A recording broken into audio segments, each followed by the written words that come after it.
नमस्कार किसान भाइयों, मैं विकास मौर्य। आप देख रहे हैं हमारा YouTube channel VK tech agri.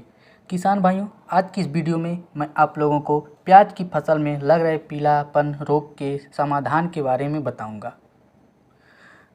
किसान भाइयों, झुलसा रोग एक ऐसा रोग है जिस रोग में प्याज की पत्तियां ऊपर से पीली पड़कर सूखना शुरू होती हैं और धीरे धीरे ज़मीन की तरफ पीली पड़ती रहती हैं और एक समय ऐसा आता है जिसमें पूरा पौधा पीला पड़कर सूख जाता है।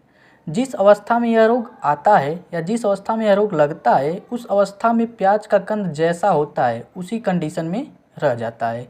मतलब कि अगर प्याज का कंद छोटी कंडीशन में होता है और उस टाइम झुलसा रोग का अटैक हो जाता है तो कंद छोटा ही रह जाता है, बढ़ता नहीं है।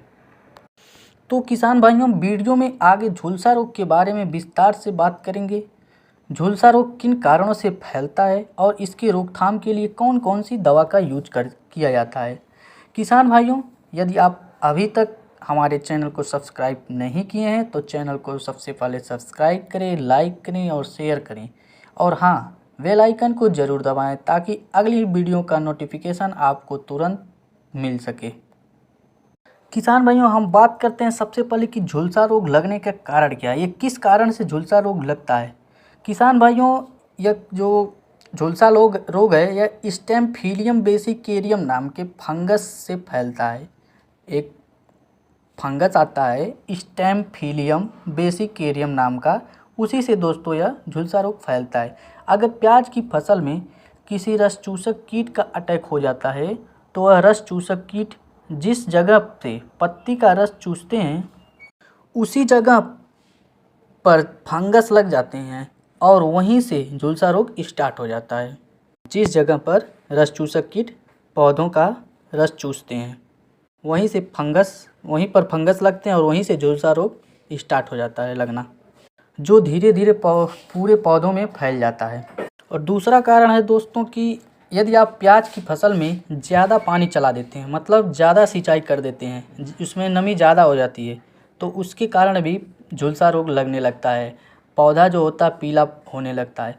तो किसान भाइयों, प्याज की फसल में आपको पानी भले ही जल्दी कम समय अंतराल पर चलाना पड़े, लेकिन आपको हमेशा एक हल्की सिंचाई करनी चाहिए।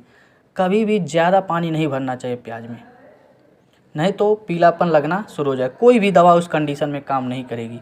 इसलिए किसान भाइयों, आपको एक हल्की सिंचाई करनी चाहिए। भले ही 10 दिन, 8 दिन, 6 दिन के अंतराल पर करनी पड़े, लेकिन आपको एक हल्की सिंचाई करनी चाहिए। इससे जो है दोस्तों, पेड़ भी पौधा भी हरा भरा रहता है और पीलापन नहीं होता है इसमें। किसान भाइयों, यदि फसल में झुलसा रोग लग जाता है तो यह पैदावार में 60% तक की कमी कर देती है। इसीलिए इसका तुरंत समाधान करना बहुत ज़रूरी होता है। जब आपको झुलसा रोग के शुरुआती लक्षण दिखाई दें तभी आप इसकी रोकथाम करना शुरू कर दें। तो बात यह आती है कि इसकी रोकथाम के लिए कौन सी दवा का उपयोग करें, क्योंकि कुछ किसानों की यह शिकायत होती है कि बहुत से दवाओं का स्प्रे कर लिया लेकिन उनके प्याज में झुलसा रोग खत्म नहीं हुआ। तो किसान भाइयों, आज की इस वीडियो में मैं आप लोगों को एक ऐसी दवा के बारे में, इसमें 2 दवा बताऊंगा जिसमें से आप किसी भी एक दवा का उपयोग करके यूज करके आप अपने झुलसेपन या पीलापन रोग को समाप्त कर सकते हैं। तो किसान भाइयों, इस दवा को देखने के लिए वीडियो को पूरा लास्ट तक ज़रूर देखें। तो किसान भाइयों, पहली दवा के बारे में हम बताते हैं कि पहली दवा में आप लोगों को बान गोल्ड फंगीसाइड आता है, जिसका टेक्निकल फार्मूला है ट्राइसाइक्लाजोल 70% WG। आपको 25 ग्राम लेना है। और एक इंसेक्टिसाइड रस चूसक कीटनाशक जो दोस्तों आपको एडमायर के नाम से इमिडाक्लोप्रिड 70% WDG, जिसका टेक्निकल है इमिडाक्लोप्रिड 70% WDG, जो आपको मार्केट में 30 रुपये का 2 ग्राम की पुड़िया मिल जाएगी। 2 ग्राम का पैकेट आता है 30 रुपये का, उसको लेना है एक पैकेट। और उसमें 5 ml जो होता है स्टिकर दोस्तों आपको ज़रूर डालना है। 5 ml स्टिकर लेना है। यह दोस्तों 1 टंकी पानी के लिए डोज है।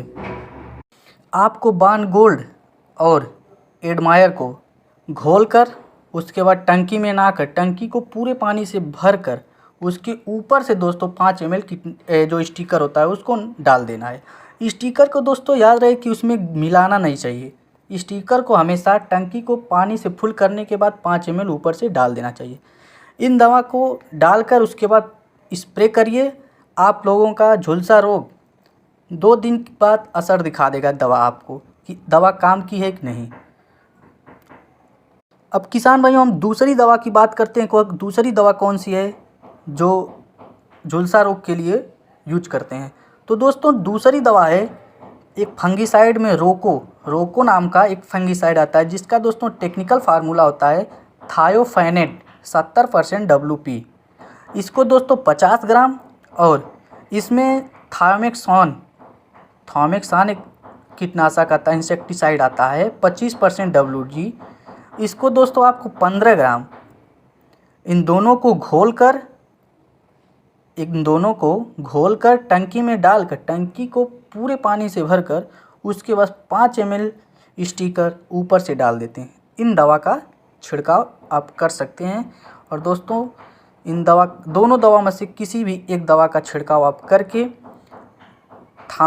झुलसा रोग से छुट्टी पा सकते हैं, झुलसा रोग को समाप्त कर सकते हैं। तो किसान भाइयों, यदि यह वीडियो आप लोगों को अच्छी लगी हो तो हमारे चैनल को सब्सक्राइब करें, लाइक करें और शेयर करें।